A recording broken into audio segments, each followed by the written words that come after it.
My name's Ben Banks, I'm from Rivington and we're 90k west of Blackall. We've put up about 60 kilometres and we're in a cluster that's going to have about 120 kilometres up.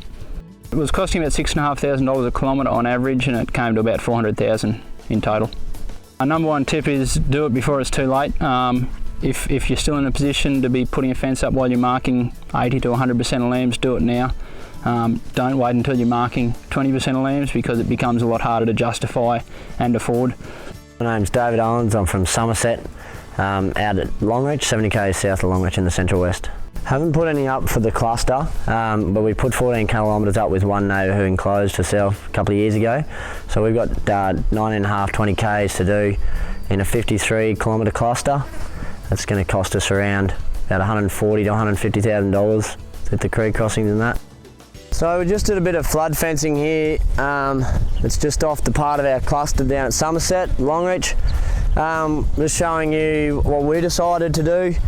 We put the 1800 chicken wire netting on the bottom, make sure it laps over 450 on the ground, and we've swung here, it's swung off 4 wires or 5 wires, cable or whatever you choose to use.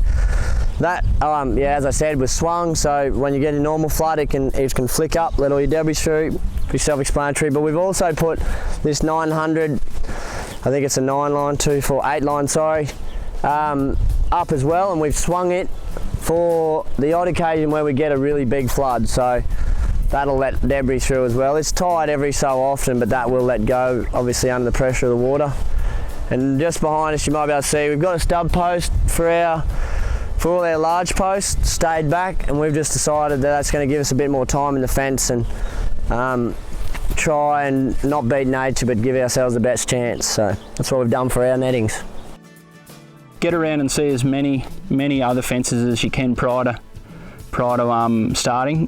Check out the do's and don'ts, talk to your reps there. They're getting a really good handle on what's working and what's not around the place. But yeah, just spend a lot of time doing your research. We could have probably spent a bit more time doing ours before we started. Would have been one thing we could have improved on, I think. But yeah, get around and check out and find out what you like before you spend all that money. We haven't finished our cattle grids yet, but we will be putting sirens on both sides of them, solar powered sirens. As far as creeks go, when we get to a creek or a spot where there's a fair bit of water crossing, we'll stop the fence, put a double end assembly, and then restart it again until we get to the other side of the water, and we'll keep that section of the fence separate so that if and when it does wash away, we're not affecting the majority of the fence. And then we'll swing netting underneath the main line of fence, and then on the upstream side we'll put a light poly belt to act as a float. From the beginning of the fence, we've probably changed nearly 100% of what we were doing, which is some advice we got told before we started.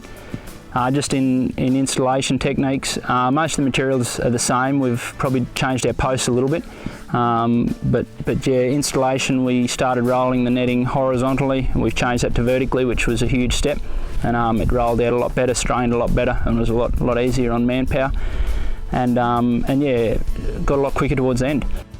So yeah, where we were earlier, the flow there, we had 2 major falls last year, early 2016, late 2015. Big falls, 5 inches. A lot of the neighbours thought that water hadn't ever been that high through that fence.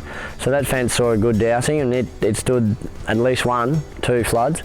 And so we think that's going to work for us. You don't need a lot of machinery.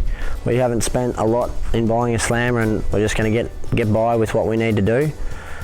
It gives us a lot of control back, and when we're having massive issues with grazing pressure, just work with your neighbours, put some numbers down. We see it as the first thing we need to be doing nowadays.